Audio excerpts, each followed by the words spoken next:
오늘은 자신감 있는 의사소통에 대해서 이야기해 보겠습니다.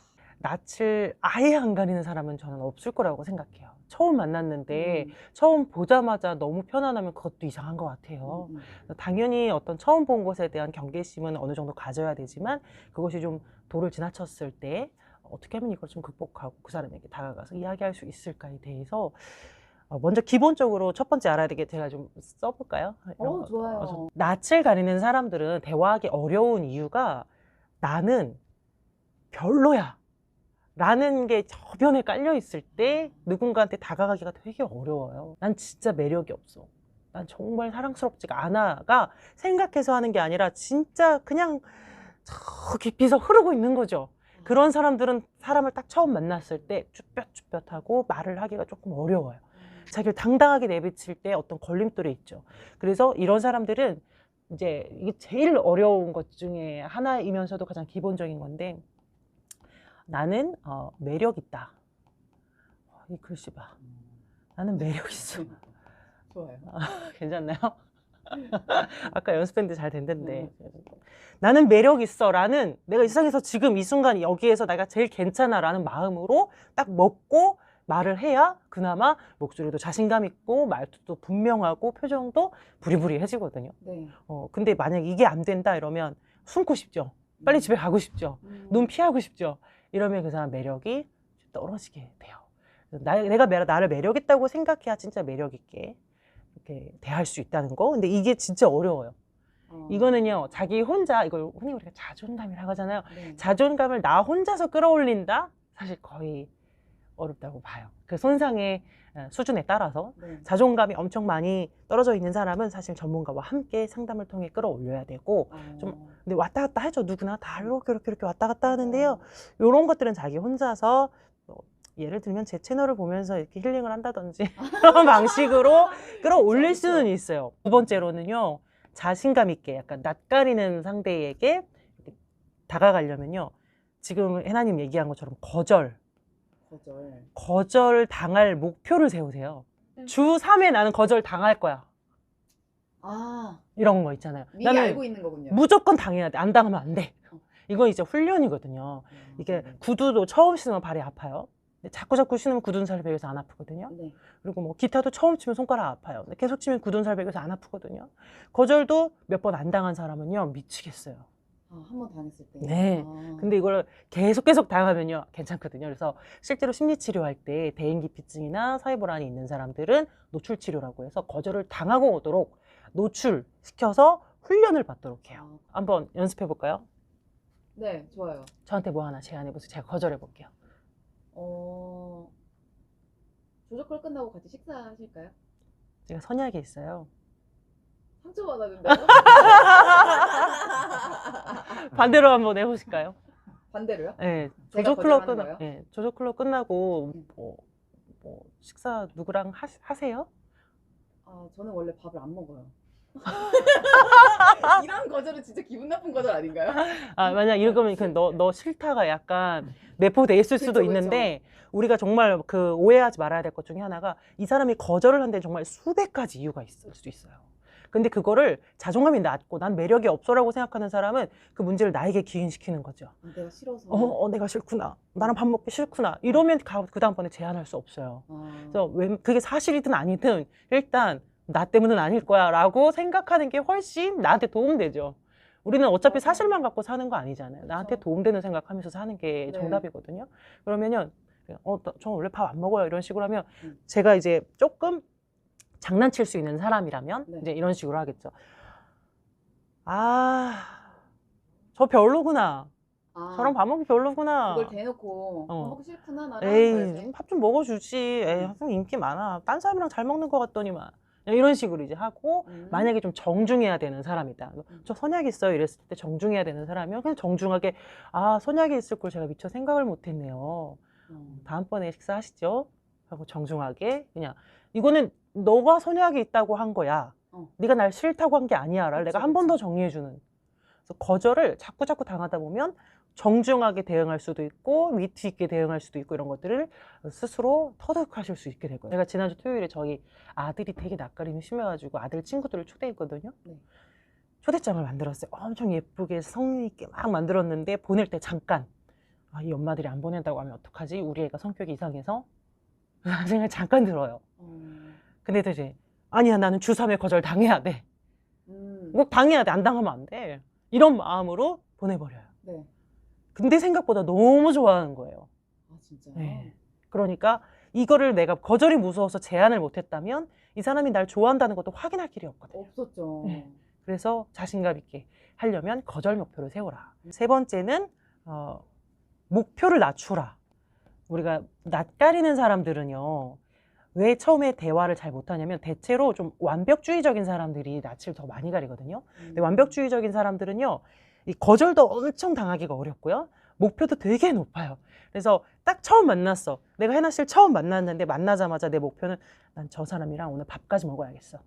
이런 목표 너무 높아요. 또 심지어 소개팅 나갈 때 나 오늘 그 남자랑 사귀어야겠어. 뭐 이런 목표랄지, 아니면 사진만 봤는데 소개팅 사진만 봤는데 자식 이름까지 생각하는 사람들이 있어요. 그렇게 맨날 그 미래를 크게 그리는 그런 사람 있죠. 많아요. 엄청 많아요. 특히 여자들 중에. 그러니까 소개팅이 너무 힘들어요. 그래서 언제 결혼해야 되지까지 생각하고 나간단 말이에요. 학생들도 마찬가지로 내 옆에 짝꿍하고 베프가 될 수 있을까까지 생각하고 말을 거니까 이게 멘붕이 되는 거거든요. 막 과부하가 걸리는 거죠. 긴장되니까. 목표가 높으면 무기력해져요. 그래서 이럴 때는요, 대화라는 것, 만남이라는 것은 기본적으로 내가 너를 알고 싶어, 그리고 너에게 나를 알리고 싶어가 전부예요. 그러면 오늘 저는 해나 씨에게 이런 목표를 가질 것 같아요. 이 사람은 지금 추운가 더운가 정도만 알아야지. 요 정도의 목표면 어떨 것 같아요? 그럼 대화할 때. 실망감도 접을 것 같아요. 그렇죠. 그거요. 우리는 사적으로 지금 처음 만난 거예요. 네. 그러면 안녕하세요. 오늘 이거 뭐 쓰셨네요. 덥지 않으세요? 추우세요? 네. 그럼 대답을 한번 해보세요. 쓰니까 훨씬 따뜻해요. 그렇겠다. 따뜻하겠네. 끝! 끝. 오늘의 여기까지요. 목표 끝! 끝. 그러면 이 사람은 굉장히 여유롭고 편안해 보이죠. 근데 만약에 처음 만났는데 나 이 사람이랑 베프가 돼야 되겠어, 이런 목표를 갖고 모자를 쓰셨네요. 더우신가? 추우신가? 뭐 했어요. 대답해 보세요. 괜찮아요. 덥진 않아요. 네. 그 다음에 이제 멘붕. 굴려야 돼. 어떻게 하면 이 사람이 더 가까워질까? 안절부절. 어떻게 하면 이 사람을 내 것으로 만들 수 있을까? 막 머리 굴려. 무서워. 베프가 돼야 되는데, 이 사람 결혼을 해야 되는데, 애 이름을 뭘로 해야 되는데, 이제 이런 사람은 과부하가 걸리면서 그 다음 말이 생각이 안 나. 그런 분들을 왠지 만나본 것 같은 느낌도 있는 것 같아요. 그 머리에서 뭔가 생각하고 있는 게 다음 그치. 말을 막 하려고 생각하고 있는 게 맞아요. 눈에 보이는 분들이 맞아요. 가끔 있었죠. 어떤 분들이 덥나 춥나가 아니라 저 머리 감았는지 안 감았는지 안 감았다! 이 사람은 정말 말을 잘한다라는 느낌 풍기고 싶어 하잖아요, 대부분. 네. 근데 그거를 말의 내용이라고 생각하시는 분들이 되게 많은 것 같은데요. 말의 내용은 사실 7%밖에 차지하지 않는다고 하거든요. 7%? 네. 너무 그러면 비율이 적은데? 나머지 93%는 뭘까? 비언어가 93%예요. 그래서 이 중에서도 38%가 말의 어떤 억양, 속도, 리듬, 발음, 크기 이런 것들이고, 그다음에 55%가 뭘까요? 55%가 신체 언어예요. 신체 언어요? 네. 그래서 특히 이런 어떤 제스처, 자세, 그리고 이 중에서도 가장 중요한 게 뭐냐면은 표정이거든요. 표정. 그러면 말을 할 때 그 사람의 표정에 따라서, 정말 55%는 이 사람의 표정에 따라서 말을 잘하네, 못하네가 인상을 확 판가름한다는 거죠. 일단 처음 만났을 때는 우리가 좀 의례적인 질문부터 시작을 해요. 이게 뭐냐면요, 인적사항. 성함이 어떻게 되세요? 대답해보세요. 저 김혜나라고 합니다. 이름 너무 예쁘시다. 감사합니다. 한글 이름 쓰시는 거예요? 맞아요. 어떻게 하셨어요? 느낌이 딱 오셨나요? 나무 위키에서 봤어요. 저에 대해서 미리 서치를 또 잠깐 하시셨군요. 했어요. 굉장히 또 감동적인데? 미리 검색을 하고 오셨으니까. 네. 네, 감사합니다. 어디 사세요? 저는 지금 경희대 앞이라고 폐기역에 서울 캠퍼스 앞에? 네네네. 여기까지가 이제 의례적인 질문이에요. 그쵸. 인적사 어디 많이 살아요? 하는 얘기들이죠. 어디 네. 살아? 이름은 뭐예요? 근데 요즘 나이 묻는 건 조금 약간 실례지만 그래도 난 너무 알고 싶어 물을 수는 있겠는데 그러면 앞에다 하나만 더 붙여서 혹시 실례가 안 된다면 맞아요. 네. 저보다 어려 보이셔서 그러는데 나이가 어떻게 되세요? 이렇게 물어볼 수 있겠죠. 그리고 또 어디 살아요도 실례가 안 된다면 만약에 정말 처음 만나서 정중한 사이라면 그쵸. 이렇게 의례적인 질문을 한 다음에 내가 오늘 해나 씨랑 조금 더 친해져야지 이 사람 마음에 드는데 싶으면 정보 요구 질문이라고 이제 써져 있지만 조금 더 디테일하게 들어가서 그 사람의 생각과 느낌을 묻는 질문을 하는 거예요. 정보보다 조금 더 딥하게 생각과 느낌. 네, 만약에 저는 경희대 앞에 살아요 라고 하면 거기 살면 어때요? 이러면 그 사람의 생각과 느낌을 묻는 거죠. 거기 그 동네는 어때요? 네. 이렇게 묻는 거예요. 정보가 아니라. 네, 그 사람의 감정, 느낌, 생각을 말할 수 있는 네. 질문. 그러니까 폐쇄적이지 않은 개방된 질문이죠. 그렇죠. 어때요? 한번 대답해 보세요. 일단 저는 거기서 너무 어렸을 때부터 살아온 곳이어서 사실 다른 분들은 대학교 캠퍼스 앞이라고 하면 또 다른 느낌을 가지시는 것 같은데 저는 그냥 너무 편한 완전 홈타운 그런 느낌. 홈타운 같은 그런 편안한 느낌. 네. 지금 제가 한 거 보셨어요? 제가 지금 해나 씨의 대답을 듣고 똑같이 따라서 한 줄로 말했어요. 홈타운. 편안한 느낌 어릴 때부터 사셨구나. 네. 똑같이 따라하는 거예요. 네. 이런 피치를 못했어요. 못 되게 하셨죠. 자연스럽게 이렇게 해주셔가지고. 이런 것들을 반영이라고 하거든요. 말하는 것만큼 중요한 게 듣기거든요. 듣기. 경청.